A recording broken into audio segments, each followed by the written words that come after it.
నమస్తే. ఇన్నాళ్ళు నన్ను సపోర్ట్ చేస్తూ, ఎంకరేజ్ చేస్తూ మీ ప్రేమని నాకు అందిస్తున్న ప్రతి ఒక్కరికి కృతజ్ఞతలు. అలాగే ఈ వీడియో కూడా ఖచ్చితంగా మీకు ఉపయోగపడుతుంది. లైక్, షేర్ అండ్ సబ్స్క్రైబ్ చేసి మీ సపోర్ట్‌ని నాకు అందించండి. అలాగే ఈ వీడియో పట్ల మీకున్న అభిప్రాయాన్ని కామెంట్ సెక్షన్‌లో కామెంట్ చేసి తెలియజేయండి. ఇప్పుడు వీడియోని చూద్దాం. నమస్తే. Welcome to our channel. నేను కుప్పా పద్మిని. ప్రస్తుతంతో పాటు ప్రముఖ ఆధ్యాత్మికవేత్త, ప్రముఖ న్యూమరాలజిస్ట్ లక్ష్మీ నరసింహస్వామి ఉపాసకురాలు శ్రీమతి స్రవంతి గారు మనతో పాటు ఉన్నారు. మాట్లాడదాం. నమస్తే అక్క. నమస్తే పద్మిని. అక్క, తల్లిదండ్రులు చేసినటువంటి పాపాలు పిల్లలకి వస్తాయా అనే ధర్మ సంక్లిష్టమైనటువంటి ప్రశ్న ఖచ్చితంగా ఇది. ఎందుకంటే బాధ అనిపిస్తుంది. తెలిసి తెలియక ఒకవేళ తప్పులు చేస్తే అది ఇప్పుడు తెలుసుకున్న తర్వాత పుడతారు ఆబ్వియస్‌గా పిల్లలు. ఆ వయసులో ఉన్నప్పుడు ఏదో తప్పులు జరిగాయి అని అనుకుందాము. ఒక వయసు వచ్చిన తర్వాత పెళ్లి చేసుకుంటారు. పెళ్ళైన తర్వాత పిల్లలు పుడతారు. బాధ అనిపిస్తుంది. ఆ తప్పులు వీళ్ళ మీదకేమైనా వస్తాయా? డెఫినెట్‌గా అది ఎట్లా దీని నుంచి బయటపడాలి? ఆస్తులు ఇచ్చినప్పుడు డెఫినెట్‌గా మరి పాపాలు కూడా వస్తాయి. పుణ్య కర్మలు కూడా వస్తాయి అని చెప్తూ ఉంటారు. దీన్ని సమన్వయం పరుచుకోవటం ఎట్లా? అవి పిల్లలకి అంటకుండా అవి ఎలా చేయాలి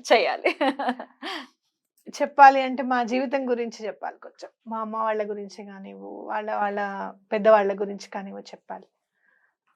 ఇది ఎవరిని కూడా కించపరచాలనో లేకపోతే వాళ్ళ జీవితాల గురించి చెప్పాలనో కాదు నేను చెప్పేది. అంటే నాకు అర్థమైంది ఇంత ఉంటుంది అనేది. నిజంగా చెప్పాలి అనంటే అదే సినిమాలో అరుంధతి ఏం పాపం ఎలా దీన్ని నివృత్తి చేసుకోవాలి అని చెప్పి తను బయటకు వస్తుంది చూసావా? అట్లా నేను ఆల్మోస్ట్ ఒక 11 years నేను దీని గురించి రీసెర్చ్ చేశాను.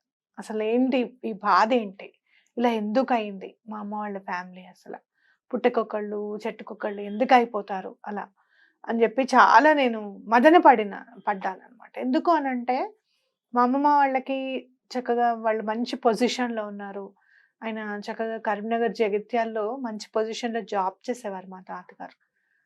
అంత పొజిషన్లో ఉండి 6 పిల్లలు చక్కగా వెంటనే 3 పిల్లలకి పెళ్ళిళ్ళు అయిపోయి హ్యాపీగా లీడ్ అవ్వాల్సిన లైఫ్ అనమాట. కానీ ఎప్పుడు కూడా ఒకళ్ళకి సహాయం చేయడం అనేది ఇప్పట్లాగా అప్పుడు ఉండేది కాదు. మనం దాచుకోవాలి అనే ఇది ఉండేది కాదు. మనతో పాటు ఎవరినైనా పైకి తీసుకొని రావాలి, అయ్యో మనం కాకపోతే ఇంకెవరు చూస్తారు మన వాళ్ళని అనే మైండ్ సెట్లో ఉన్న రోజులు అనుకో. ఇంకా అయితే మా అమ్మమ్మ గారు వాళ్ళ నాన్నగారు ఆయన బొగ్గు వ్యాపారం చేసేవారు. బొగ్గు వ్యాపారం చేసేవారు అని అంటే చాలా రోజులు నేను చిన్నప్పుడు నేను అనుకునేదాన్ని మామూలుగా కోల్ బిజినెస్ ఏమో అనుకునేదాన్ని. రాక్షస బొగ్గు ఉంటుంది కదా మనకి సింగరేణిలో అక్కడ దొరుకుతుంది కదా, అదేనా తీసుకొచ్చి ఏమన్నా రాక్షస బొగ్గు అంటే అంత పెద్ద పెద్దగా ఉంటుందనా? కాదు రాక్షస బొగ్గు అంటే మీకు బై నేచర్ వచ్చేస్తుంది అనమాట. దానంతట అదే తయారైపోతుంది, మైన్స్ లో ఉంటుంది. ఇప్పుడు మనకి సింగరేణి అదంతా కూడా మైన్స్ లో లోపల. అదేమైనా తీసుకొచ్చి సేల్ చేసేవారేమో, చాలా లాభాలు గడించారేమో అట్లా అని నేను అలా అనుకునేదాన్ని చిన్నప్పుడు. కానీ తర్వాత నాకు తెలిసిన విషయం ఏంటి అని అంటే ఆయన పచ్చనివి తోటలు కొనేసేవారు అనమాట. ఇంకా సాగుకి రావు అన్నవి ఉంటాయి కదా చెట్లు కూడా. లేదు అంటే కొంతమంది ఏం చేస్తారు, మామిడి పంట వేసుకుంటారు, సరిగ్గా రావట్లేదు అంటే కనుక అది ఇంత అని అమ్మేస్తారనమాట, చెట్లతో సహా అమ్మేస్తారు. అవి కాల్చేసేవారు, ఆ చెట్లని బొగ్గు కోసం అని చెప్పి కాల్చేసేవారు అనమాట. వాటిని కాల్స్తే బొగ్గు వస్తుంది. పచ్చడి చెట్లు. పచ్చడి చెట్లు. అయితే నాకు ఈ విషయం మా అమ్మమ్మ గారు వాళ్ళ చెల్లెలు చెప్పారు అనమాట. ఇట్లా చేసేవారు మా నాన్నగారు. కానీ అప్పుడు మా బామ్మగారు వాళ్ళు పెద్దవాళ్ళు ఉంటారు కదా, ఆయనకు పెద్దవాళ్ళు ఉంటారు కదా, ఆ వ్యాపారం వద్దు నాయన చాలా కీడు చేస్తుంది అని చెప్పేవారు. కానీ తర్వాత నాకు ఇట్లా వాళ్ళు చితికిపోయారు. తర్వాత ఇట్లాంటి ప్రాబ్లమ్స్ వస్తే నేను అనుకున్నాను, ఆహా అని ఇలా అయిందిలే అని అనుకున్నాను. అన్నప్పుడు మామూలుగా మాట్లాడారు కానీ అది నా మైండ్లో రిజిస్టర్ అయిపోయింది అనమాట. ఓహో దీనికి ఇది పాపము, దీన్ని ఎట్లా మనం నివృత్తి చేసుకోవాలి. అది చూడు ఎక్కడి దాకా మమ్మల్ని కూడా వెంటాడిందిగా. ఇంకా మేము కూడా చాలా బాధలు పడ్డాం. అట్లా చూసుకుంటే మా అమ్మమ్మ గారి వాళ్ళ ఫ్యామిలీలో ఎందుకు తగులుతుందంటే మా అమ్మమ్మ గారు మా తాతగారు భార్య అవుతారు, మేనరికం అనమాట. సో ఆటోమేటిక్ గా దగ్గరే కదా అంతా, ఇంకా అదే సర్కిల్లో ఫ్యామిలీ కదా. ఇంకా మరి వాళ్ళ అమ్మాయిని చేసుకున్నప్పుడు కష్టమో నష్టమో ఆస్తో పాపమో పుణ్యమో అన్ని భరించాల్సిందే, తీసుకోవాల్సింది. అట్లా మా అమ్మమ్మ ఫ్యామిలీలో ఎవ్వరూ ఆనందంగా లేరు పద్మిని అసలు. ఉమ్. ఆవిడ కన్న పిల్లల్లో ఎవ్వరు ఆనందంగా లేరు అసలు. ఆ! ఎందుకిట్లా అంటే ఆవిడకున్న పిల్లల్లో మా అమ్మకి మేమిద్దరము, మా పిన్నికి ముగ్గురు. వాళ్ళు ఏదో బాధ. ఆడపిల్లలేనా అందరూ? ఆడపిల్లలు ఇద్దరు, ఒక్కడే ఒక బాబు ఉన్నాడు వాళ్ళకి. అసలు నిజంగా చెప్పాలంటే మ్యారేజెస్ లేట్ అవ్వడము, పిల్లలు లేట్‌గా పుట్టడము అట్లా అన్నమాట. నాకు గూడా పిల్లలు జాతకం చూసినప్పుడు మా మామయ్య గారు అన్నారు, "నీకు పిల్లలు చాలా కష్టము. అది ఇది మీ ఇద్దరి దాంట్లోనూ లేదని." అంటే నేను దండం పెట్టుకుంటే నాకొకసారి బాబా గారు కనిపించారు కలలో. కనిపించి, "బాబాగారు ఇలా దోషం ఉందని అంటున్నారంట. ఆ దోషం తీసి అవతల పారేసాను. నువ్వేం బాధపడకు, నేనున్నా గదా" అని అన్నారు. కానీ ఇవన్నీ ఆలోచిస్తూ ఉంటే, ఓహో! బాబాగారు మనల్ని చాలా సార్లు రక్షించారన్నమాట. ఏవైనా గూడా అంటుకోకుండా మనకి అనేది నాకు అనిపిస్తుంది. అయితే ఇవన్నీ గూడా మరి పాపం ఎట్లా దాన్ని మనం నివృత్తి చేసుకోవాలి అని అనుకున్నప్పుడు కుక్కే సుబ్రహ్మణ్యేశ్వర స్వామి టెంపుల్‌కెళ్ళినప్పుడు నాకు కరెక్ట్‌గా రీజన్ దొరికిందనమాట. అక్కడ ఒక బుక్కు అప్రయత్నంగా నా చేతికొచ్చింది. అప్పాజీ ఉన్నాడుగా, ఇది చదువు అని జెప్పిచ్చాడు. ఇచ్చినప్పుడు నేను చదువుతుంటే నాకసలు ఎప్పటినుంచో నేను వెతికే ప్రశ్నకి ఈరోజు సమాధానం చెప్పారు స్వామి ఇక్కడ. అంటే ఏంటంటే, ఖచ్చితంగా ఏదన్నా దాంట్లో రాశాడు. తోటలకి గాని ఎంత రాశాడు చూడు స్వామి, అసలు ఎలా చెప్పారో చూడు. సర్పాలకి ఎటువంటి హాని కలిగించినా కానీ అవి తిరిగే ప్రదేశాలకి, అంటే తోటలకి, తోటలని ఎందుకు రాయాలి అసలు, నాకు స్ఫురణకు రావడానికి చూడు అసలు. అంటే తోటలకి, చెట్లు, అవి చెట్లని కొట్టేయడము ఇలాంటివి చేయకూడదు.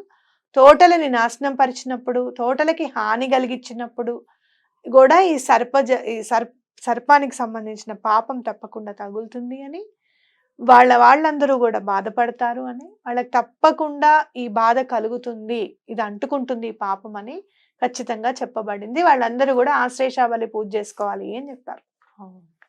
అందరికీ ఆయనకన్నా సంతానం అందరికీ కూడా పిల్లలు లేట్ రావడము, పిల్లలు లేటుగా పుట్టడము, మ్యారేజెస్ లేట్ అవ్వడము, లేకపోతే సక్సెస్ఫుల్ మ్యారేజెస్ కాకపోవడం, లేకపోతే స్కిన్ ఇన్ఫెక్షన్స్తో బాధపడడం, ఇట్లాంటివన్నీ నేను చూసాను. అయితే దానికి నివృత్తి ఏంటి అని అంటే అంటే తోటలకి ప్రాబ్లం ఎందుకు, తోటలు కాల్చేస్తే ఏంటి ప్రాబ్లం అంటే సర్పములు తిరిగే ప్రదేశం కదా, ఒకటో రెండో ఏమన్నా ఉండొచ్చు కదా అంటించుకున్నప్పుడు. అది కాబట్టి ఆ పాపం అనేది వెంటాడింది అని నాకు ఖచ్చితంగా నమ్మకం. అయితే ఇప్పుడు ఆయన ఏం చేశానా, కుటుంబం కోసం చేశారు. ఆయన ఏదో కావాలనో లేకపోతే సాడిస్టిక్ మెంటాలిటీస్ అయితే కాదు కదా. వస్తుంది అనుకున్నారు, చేశారు. బిజినెస్ అనుకున్నారు, వ్యాపార దృక్పథం ఉంది కాబట్టి చేశారు.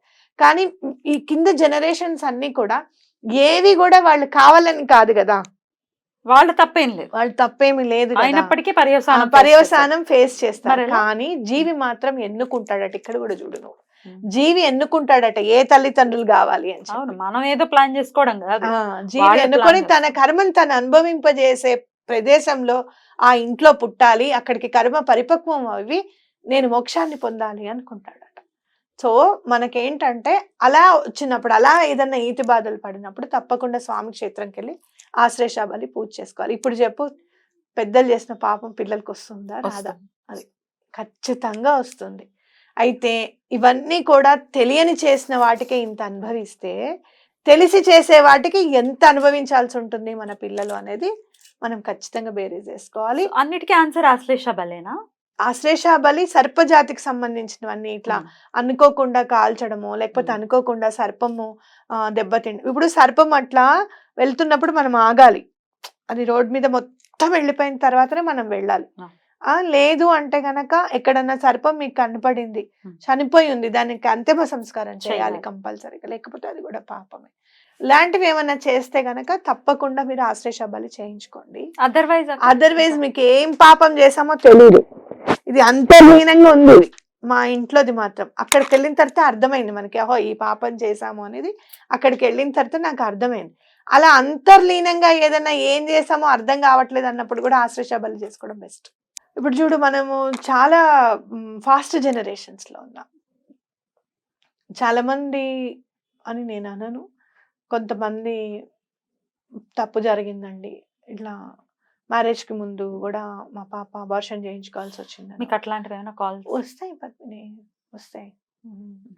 వస్తాయి. కాకపోతే చాలా నర్మగర్భంగా చేయించుకోమని అనక ఏం చేయాలనేది మీకు తెలుసండి. ఇక నేనేం చెప్పాలని అంటా. నేను అంతకు మించి ఇక నేనేం అనలేను. కాబట్టే జాగ్రత్తగా ఉండాలని చెప్పేది.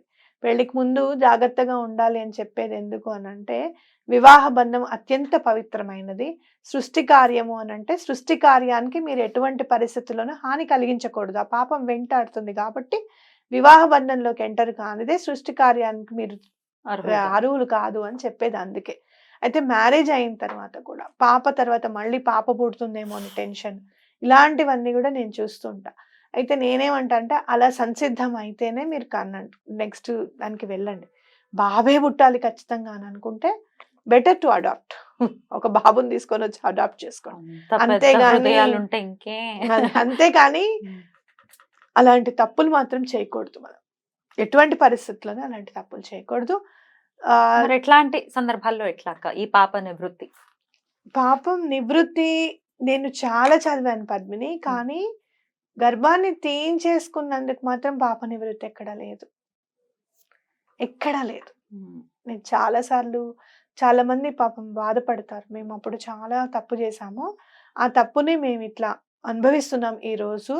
అప్పుడు అలా అనుకున్నాము, చేసేసుకున్నాం. అంటే ఇప్పుడే ఎందుకు అనుకున్న వాళ్ళు కూడా ఉంటారు. ఇప్పుడే ఎందుకు అనుకున్న వాళ్ళు కూడా ఉంటారు.